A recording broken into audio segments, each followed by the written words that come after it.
Psicosis es una presentación de Superautos Doral. Saludos, lunes 6 de noviembre, desde Caracas, Venezuela, para el mundo.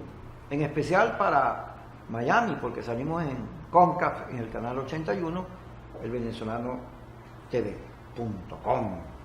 Y allí estamos en el programa de Carla Angola y Carlos Acosta, a las cuales saludo con mucho cariño como siempre. Ellos nos permiten que Psicosis, a las 9:30 salimos como un segmento de su programa Aló, buenas noches. Hoy tenemos a Felipe Mujica, que todo el mundo sabe que es amigo mío. Tú sabes que hay gente que en las redes, en la cosa esa loca, el linchamiento, entre toda la oposición acusándose, me dicen que yo soy amigo de Jorge Rodríguez de Juan Barreto, por lo cual yo soy sospechoso de ser traidor. Yo digo, pero bueno, son amigos míos. No voy a decir que no son amigos míos. Ahora tengo años que no los veo, ni soy partidario de las cosas que hacen, ni yo milito en el PSUV, pero lo usan para desfigurarte, para crearte una duda, una cosa de entregado. Porque la oposición, en vez de centrarse en que vienen las presidenciales, en reforzar la unidad, en corregir los errores por los cuales perdimos las gobernaciones, que no solo son del fraude que lo hay, del ventajismo, sino de la política, en vez de estar en eso, anda cuchillándose. ¿Cómo tú ves este autosuicidio, que lo hemos llamado así para ser bastante redundante? Tú sabes que empezando por la parte esa de los amigos tuyos, o los amigos míos, o los amigos de cualquiera, eso hubo una época en que nosotros lo definimos, lo conceptualizamos, en la época más radical del chavismo. Le dijimos a quienes practicaban ese tipo de persecución, ese tipo de descalificación, que eso era chavismo de oposición. Porque en aquel momento identificamos al chavismo como una conducta irracional, que lo que quería era la confrontación, que negaba la posibilidad de que los venezolanos nos entendiéramos como venezolanos. Bueno, y hay sectores opositores que de manera rutinaria, durante mucho tiempo, viven de eso. Tú, por supuesto, conoces de manera particular el caso del MAS, o el caso mío de manera personal, lo que eso significa desde el punto de vista de la permanente descalificación a la hora de señalar que tú tienes tal o cual opinión y que esa tal o cual opinión no tiene validez porque supuestamente tú eres tal o cual cosa. Entonces resulta que practican algo que también en la historia venezolana se conoce como matar al mensajero. ¿Qué es matar al mensajero? Bueno, tú das una opinión y entonces yo no discuto contigo, sino que digo que tú eres un vendepatria. Y entonces tu opinión, a partir de ahí... Eso lo inventó Chávez. Claro, lo inventaron. Y entonces ellos no se dan cuenta que cuando están en ese contexto, lo que hacen es repetir de las peores prácticas que en Venezuela se han hecho para dividir a los venezolanos. Si algo es necesario hoy, es que los venezolanos dejemos atrás todo eso y que asumamos nuestro país exactamente como es. ¿Qué país tenemos? Este es un país donde no se van a acabar los adecos. Entonces, tú vas a seguir teniendo amigos adecos y yo también. Este es un país donde no se van a acabar los copellanos, entonces tú vas a seguir teniendo amigos copellanos y yo también. Este es un país donde no se van a acabar los fascistas, lo cual quiere decir que tú y yo vamos a seguir siendo amigos. Este es un país en el cual no se va a acabar el chavismo, por lo tanto también tendremos amigos chavistas. Y este es un país en el cual habrá venezolanos que no serán militantes de ninguna de esas organizaciones, ni de Voluntad Popular, ni de Primero Justicia, porque nada de eso va a desaparecer. Y esa realidad, ese pluralismo, es lo que tenemos como país. Y eso tenemos que asumirlo, tenemos que reconocerlo. Y los sectores radicales de la oposición, que pueden seguir siendo radicales, no hay ningún problema, pero yo me imagino que a un sector radical de la oposición uno no le puede decir a una persona, decirle, mira, vale, lo que pasa es que tú no vas a ser amigo de fulano ni de mengano, porque ellos opinan tal o cual cosa, sino que simplemente la opinión que ellos tienen hay que discutirla en el fondo del contenido. Y allí vamos entonces a lo que pudiera ser valorar lo que en este momento está ocurriendo en Venezuela. Párate un momentico ahí, a meternos también. Fíjate, los laboratorios en las redes son parte de la realidad, porque las redes han cogido un peso, sobre todo en Venezuela, muy importante, ya que la hegemonía comunicacional llama a los medios, los asusta, las concesiones, todo eso limita la comunicación. Entonces las redes, bueno, ahí aparece de todo, gracias a las redes vimos todas las marchas, la represión, el mundo se enteró de lo que está pasando en Venezuela en las redes. Pero las redes vienen con basura. Los estudiosos de las redes dicen que el 70% vienen basurados. Y en esa basura, sobre todo en Twitter, que es la red política, los laboratorios hacen y deshacen. Entonces, en las redes hay un linchamiento permanente, ¿no? A Capriles, cuando dijo que ganó, cuando cantó fraude, y después terminó pues sentado en Miraflores, porque no había manera de probar eso, etcétera. Bueno, le han caído encima permanentemente, y yo creo que la actitud de Capriles con el revocatorio y con todo eso tenía mucho que ver con esos chantajes que le montaron. Yo creo que a Henry Ramos también le montaron un paredón de eso. Entonces Henry, que era un héroe en la Asamblea Nacional, esa frase de inteligencia no te vas a morir, brillante en su manejo de medios, bueno, hoy lo vendido, traidor, no sé qué cosa, pero eso tiene laboratorios del gobierno, el gobierno tiene la tesis de dividirnos entre abstencionistas radicales en 3 grupos y participacionistas. Entonces nosotros, en vez de estar peleando a ver cómo recuperamos espacio para pelear las presidenciales que vienen el año que viene, estamos matándonos entre nosotros, destruyendo a John Goycochea, matando a Guarate, y resulta que el mismo día que soltaron a John Goycochea metieron preso, digamos preso no, le allanaron la inmunidad a Freddy Guevara, lo hicieron en conjunto. Y antes habían habilitado a Manuel Rosales, y se ve que eso es una abogada, que el gobierno está dispuesto a dividirnos a como dé lugar, porque eso termina por darle estabilidad a ellos, ya que al final debilitan la oposición. Pero uno lo dice, yo le digo, mire, esto es un plan del gobierno, vendido traidor. Mire, pero con ese odio que usted está, maldito, ojalá te muera. Ahí Beize, yo pongo el caso de Beize. Beize tuvo que escribir un texto, ya yo no tengo nada que ver con ese es un déjenme en paz, porque le cayeron encima. Entonces, pero son laboratorios. Ahora, hay una estrategia del gobierno, clara. Tú sabes, Kiko, que hay una pregunta que tiene toda la pertinencia del caso, hacérsela de manera permanente. Este gobierno, creo que es el peor gobierno que ha tenido Venezuela a lo largo de toda su historia. Esta mañana leí por pura casualidad una síntesis del drama que estamos viviendo los venezolanos, donde estaban enumerando cada una de las cosas que nos estaban pasando, desde las más graves hasta las menos graves, pero que cualquiera que agarrara era terrible desde el punto de vista de nuestra condición y nuestra calidad de vida. Pero ese gobierno tan malo, el peor gobierno de nuestra historia, hay una pregunta que siempre hay que hacerse: ¿por qué está allí? ¿Por qué el peor gobierno del mundo, con todo ese contexto de problemas, de todo lo que ha significado las circunstancias que vivimos los venezolanos, la que tú quieras, no hay medicina, las universidades son un desastre, el desabastecimiento, el problema del dinero, el problema del efectivo, bueno, todo eso que uno ve cotidianamente en este país, que no tiene nada que ver con el país que tú y yo conocimos hace unos años atrás. Quédate ahí. No, ya va, espérate. Pero vamos al corte. Ah, bueno, claro, para que deje tan, ¿qué dirá Felipe Mujica cuando regresemos? Somos Superautos Doral, con las mejores ofertas en carros en Miami. Financiamiento para todos, sin social, sin crédito, con tan solo un down bajo. Todos califican. Y ahora con 3 meses de garantía. Y tu primer cambio de aceite gratis. Te damos tu garantía por escrito. Ven, estamos en el 5600 Northwest 84 Avenue del Doral. Visítanos en superautosdoral.com 786-953-0871. Si te gusta, te lo llevas.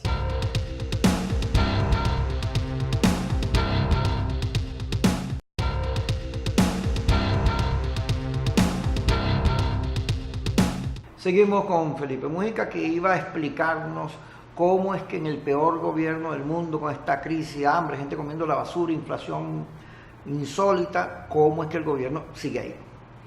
Exacto, dejamos allí la cosa. Entonces la pregunta que debemos hacernos es: ¿por qué está allí? ¿Por lo bueno que son, por los inteligentes que son, o están allí por los errores que se han cometido desde hace mucho tiempo en el campo opositor? Cualquiera que quiera tratar de indagar sobre lo que está ocurriendo en este momento en Venezuela tiene necesariamente que pasar por allí. Y nos vamos a conseguir con una cantidad de hechos que han ocurrido a lo largo de todo este periodo, desde el año 1998 hasta nuestros días, en los cuales te vas a conseguir con cualquier cantidad de desastres. Por ejemplo, vamos a la Plaza Altamira, vamos a la huelga petrolera, vamos al Carmonazo, vamos a la abstención del 2005, vamos al momento en el cual Capriles llegó y dijo que había que convertir la elección municipal en un plebiscito y trajo como consecuencia que el que había perdido por 300.000 votos con Maduro terminó perdiendo la oposición por casi 2 millones de votos en diciembre, 8 meses después. Y lleguemos a este momento en el cual un sector de la oposición inventa toda una trama que ya ha recorrido a lo largo de todo este tiempo la oposición, donde vuelve a recrear la salida, vuelve a convocar, vuelve a provocar todo el escenario de violencia que termina generando como consecuencia de la represión los cientos de muertos que hubo en la última oportunidad. Terminan inventando una consulta sobre 3 preguntas, de las cuales solamente una había que hacer, era que quién estaba en desacuerdo con estos señores, el proceso constituyente. Bueno, se metieron a meter 2 o 3 preguntas más, donde convirtieron todo eso en un programa de gobierno que no podían cumplir, que no tenían ninguna manera de hacerlo. Bueno, y vino el momento de la elección de la constituyente, y la oferta, la promesa de que ese día se iba a impedir el evento electoral, simplemente quedó como una cosa que no tenía ningún destino, que no tuvo ninguna explicación. La derrota, y de la derrota se brinca a otro escenario político sin dar ninguna explicación, sin decir, mira, nos equivocamos aquí, o pasó esto, o por estas cosas no pudieron hacerse de esta manera, vamos ahora a este proceso. Y al no dar ninguna explicación, por supuesto, eso genera consecuencias. El abstencionismo es absolutamente negativo, tiene una explicación, pero el hecho de que yo esté muy molesto, el hecho de que tenga mucha rabia, no me puede llevar al punto en que mi conducta política termine favoreciendo al que yo digo que estoy combatiendo. Y de la misma manera, tú no puedes tener una conducta como la que acaba en este momento de plantear los partidos de la MUC, que decidieron no participar en el evento electoral municipal, diciendo, nos abstenemos, y cuando tú les haces la pregunta siguiente, perfecto, yo voy a comprender que tú me digas que nos abstenemos, pero ¿y qué hacemos al día siguiente? Entonces, amanecemos mirando para el techo, mirando la luna, mirando el sol, mirándonos a los ojos, aparecemos ¿cómo? ¿Qué vas a hacer al día siguiente después que produzca la abstención? Simplemente lo que estás contribuyendo es a un resultado negativo, que ojalá sea lo menos negativo que sea posible este resultado de las elecciones municipales, y estás contribuyendo a lo que tradicionalmente la oposición venezolana ha hecho, que es que desde la Coordinadora Democrática hasta este momento nunca ha existido una estrategia política, y lo que ha existido son acuerdos electorales. Entonces, yo no tengo una estrategia política que me diga, yo voy por este lado, mi interés es este, dicho como un amigo común. Rafael Simón Jiménez lo ha dicho en distintos momentos en que hemos conversado. Si tú eres militar, tú llegas y tu estrategia la haces en el campo militar. Y llegas y dices, bueno, déjame contar los tanques, contar los soldados, contar los aviones, contar los proyectiles y ver cómo yo voy a enfrentar a mi adversario. O las bombas, lo que tengan. Si no eres militar, y tú lo que eres es político, y tú lo que sabes hacer político, y eres demócrata, y tu lucha es de esa manera, entonces tú tienes que hacer tu estrategia en el campo de la política, en el campo de la democracia. Tú no puedes permitir que te lleven al otro campo, porque en el otro campo no tienes nada que hacer sino perder. Y la pregunta que uno tiene que hacerle permanentemente a los abstencionistas es, ok, ¿cuál es el paso siguiente? Porque hay experiencia. Por ejemplo, yo conozco abstencionistas de la época venezolana, nosotros, por lo menos en mi caso. Nosotros íbamos peleando en las universidades. Fuimos en el año 63, fuimos abstencionistas con un desastre que se produjo en ese momento. Está la experiencia de los argentinos y los uruguayos, los montoneros, los tupamaros, que decidieron simplemente tomar el camino de la violencia y los barrieron, los acabaron con las consecuencias que eso tuvo. Ahora, ¿qué es lo que se plantea aquí? ¿Cuál es el camino de quienes dicen vamos a abstenernos porque mañana va a producirse tal o cual efecto que nunca se produce? Porque el cuento de la invasión, el cuento de la alianza con los amigos del extranjero, el cuento de que se va a producir un alzamiento militar, yo estoy escuchando eso desde el año 2002 y creo que tú también lo estás escuchando. Ahora, fíjate, yo he venido diciendo, Felipe, que nosotros cuando éramos dirigentes estudiantiles, en el terreno estudiantil, los grupos radicales, que por cierto ellos están en el gobierno, todos amigos, vivían en la abstención. Y nosotros gozábamos un puñero ganándole, porque se abstenían y no hay nada que inmovilice más que la abstención, porque no marchas, no votas, no hacen nada. Y vivíamos ganándole. Pero luego, recordemos a Pérez Jiménez con el referéndum. AD dijo, no vamos a votar y la gente votó. El plebiscito. Después está el 2005, que fue un desastre la abstención. En el momento en que Chávez tenía el precio del barril más alto, la mayor popularidad, porque había metido las misiones y se había recuperado, bueno, abstención, pusimos la torta, hablamos de un fraude que nunca se probó. Agregarle la de 1963. Fíjate, Felipe, en la experiencia cuando éramos dirigentes estudiantiles, nosotros ganamos liceos, universidades, porque los grupos radicales vivían no hay manera de ganar el poder con votos, sino que hay que irse para la guerrilla, no sé qué cosa, y se abstenían y nosotros le ganamos siempre, por la inutilidad del planteamiento. Luego está el plebiscito de Pérez Jiménez, llamó a no votar y la gente fue a votar. Pero además llegamos al 2005, pero antes pasemos por el 63, después del fracaso de la lucha armada, que vaya, carupanazo, porteñazo, digamos, no era una gafedad aquella cosa, ¿no? Entonces, 2005, dijimos que había un fraude que nunca se pudo comprobar en el momento que Chávez estaba en el tope de popularidad, con el barril a 100 no sé cuánto, 110, se había recuperado con las misiones, y entonces dijimos, cantamos fraude. No fuimos a la Asamblea Nacional y después AD y otros grupos no participaron en la elección de Manuel Rosales. Nos costó recuperarlo. Bueno, y después llegamos a obtener éxito, fuimos subiendo la votación hasta que ganamos la Asamblea Nacional. Entonces ahora resulta que generamos un gran escepticismo, no explicamos nada. La gente se siente, no entiende cómo pasamos de una cosa a la otra, el voto, la abstención, porque no hay un debate público honesto con el país, y entonces nos quedamos otra vez en la abstención cuando vienen las elecciones presidenciales y decimos, viene una primaria, vamos a una primaria, pero resulta que las condiciones, el lío del juramento, en la ANC, todo eso no tiene salida, no le hemos buscado la vuelta. Cuando regresemos.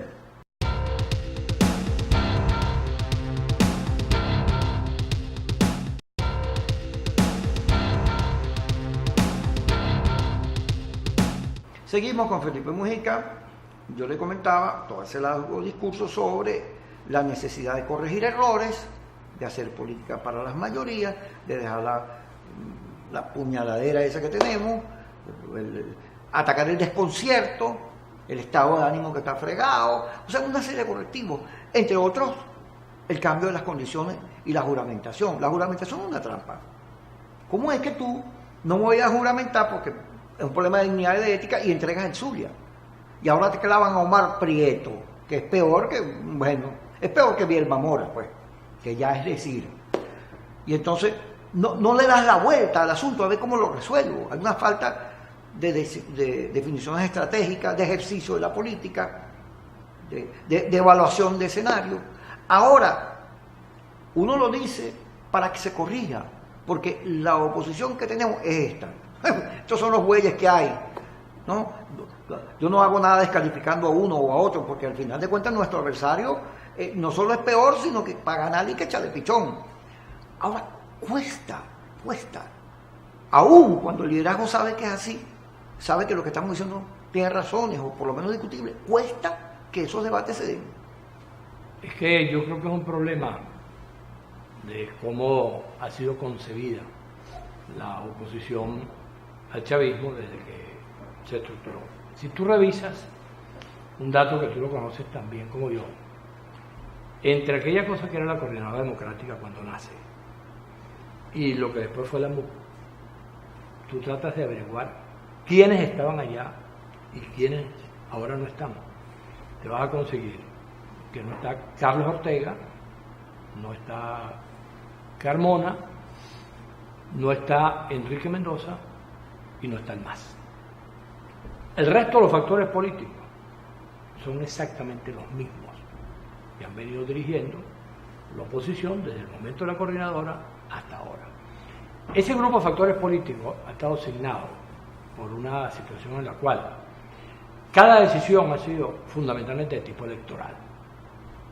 Viene la posibilidad de la elección, compito, y se ha salido bien y mal. Se salió bien, por ejemplo, cuando estuvo Rosales, porque Rosales recuperó el esquema de la participación electoral. Se salió bien en el 2007, a pesar de que la mayoría de ellos no creía que se podía derrotar a Chávez en el 2007. Se salió bien después en las elecciones de gobernadores. Se sale bien cuando Capriles compite con Chávez, cuando compite con Maduro. Se les gana electoralmente en términos de votos en la elección de la Asamblea, y después finalmente se produce este resultado del año 2015, donde de manera abrumadora se produce un triunfo opositor. Lamentablemente, ese triunfo opositor estuvo trastocado totalmente porque más allá del acuerdo electoral no había estrategia. Y yo recuerdo el punto más, digamos, estelar de aquel momento, que fue cuando se dijo que había 6 estrategias, pues no estaban de acuerdo con ninguna. Y entonces estaba el revocatorio, estaba la declaración de la enmienda, estaba la cosa del abandono del cargo, bueno, todas las cosas que estaban, el 350, etcétera, estaban disponibles, era una lista de mercado. En vez de decir, un momentico, señores, aquí está clarito, continuemos el camino electoral, vayamos a la elección de gobernadores y de allí continúa el proceso político en Venezuela. Bueno, eso no se entendió, eso privó otro tipo de circunstancias y finalmente se generó esta situación. Tú ves, por ejemplo, eso que tú acabas de comentar, el caso del Zulia y el caso de los 4 gobernadores de Acción Democrática, en relación al acto de ir ante la Asamblea Constituyente. Hay un ejemplo, yo se lo he puesto a todo el mundo. Cuando Chávez gana en el año 98, Chávez va y se juramenta ante el Congreso de la República, y lo juramenta Caldera. ¿Quién se acuerda de ese acto de juramentación? Todo el mundo de lo que se acuerda es de la frase de Chávez, cuando dijo, vengo aquí a juramentarme ante esta moribunda Constitución. Y Chávez, en ese momento, con esa conducta, signó su relación con ese Congreso que estaba planteando que fuese sustituido por una Asamblea Constituyente. Igual pasa en este caso. Están los 4 que se juramentaron y el que decidió no juramentarse.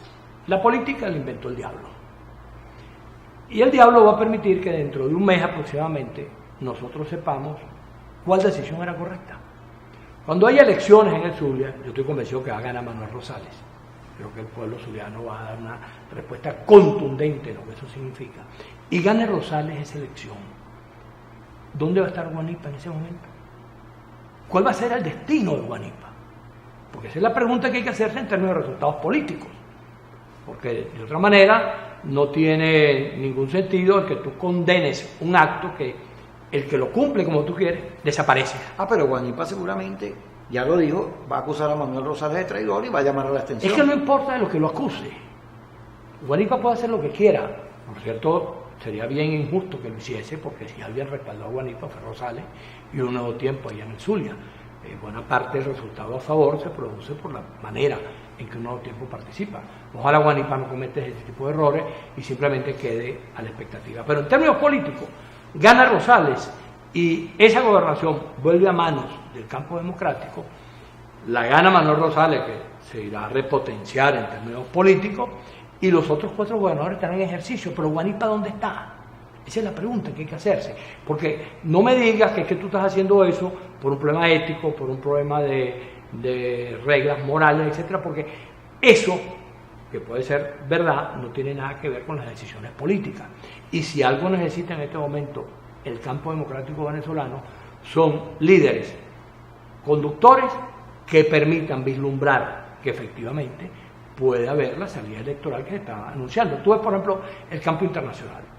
¿Tú te imaginas lo que toda esa política de solidaridad que se ha expresado con la oposición venezolana, cómo estará viendo lo que está ocurriendo en Venezuela en este momento? El espectáculo de la MUC, el resultado de las elecciones de gobernadores, la decisión de abstenerse. Dirán que no fue una noche loca, sino que estamos en medio de un mes loco por parte de la MUC, en medio de todo lo que están haciendo y todo lo que están diciendo. Y lo peor del caso es que tanto tú como yo sabemos que la razón de esa decisión de no ir es una razón absolutamente subalterna. Es la decisión de no contarse internamente para que el hecho siguiente, que es el hecho de la candidatura presidencial del campo democrático, no tenga como referente lo que en este caso iba a ocurrir, que era una cuenta que tenía a nivel municipal las cuentas de tarjeta por tarjeta, no es que era una encuesta, no, un resultado electoral donde en cada municipio el partido tal iba a sacar tanto, el partido cual iba a sacar tanto, y eso iba a ser una referencia para el tema de la selección del candidato presidencial, y ellos prefirieron obviar eso y enfrentar las cosas de otra manera y no asumir eventualmente también el desgaste de los más radicales y colocar entonces las cosas en este momento. ¿Qué es lo que puede pasar? Un resultado electoral malo. ¿Quiénes son responsables? ¿Los que participaron o los que no participaron? Evidentemente los que no participaron, porque los que decidimos participar estamos asumiendo la responsabilidad de insistir en un camino democrático, en un camino político, y eso la historia irá dando caminos y maneras de encontrarse las cosas, igual que ocurrió cuando el tema de la huelga petrolera. Los que estuvimos en contra de la huelga petrolera en el comienzo fuimos abiertamente descalificados.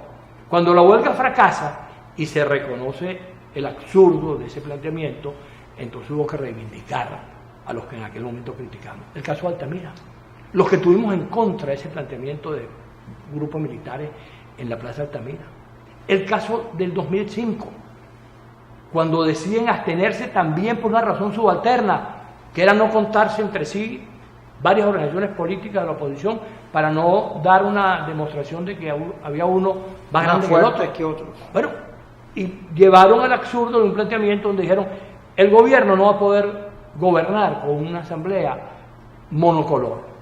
No. Le sirvió como anillo al dedo. Hicieron lo que les dio la gana. Por eso te digo, hay que insistir permanentemente en la pregunta, ¿por qué están allí? ¿Por lo inteligente, por lo fuerte o por los errores nuestros? Gracias, Felipe, por estar con nosotros. Seguimos mañana con ustedes en su programa Quicosis. Quicosis es una presentación de Superautos Doral.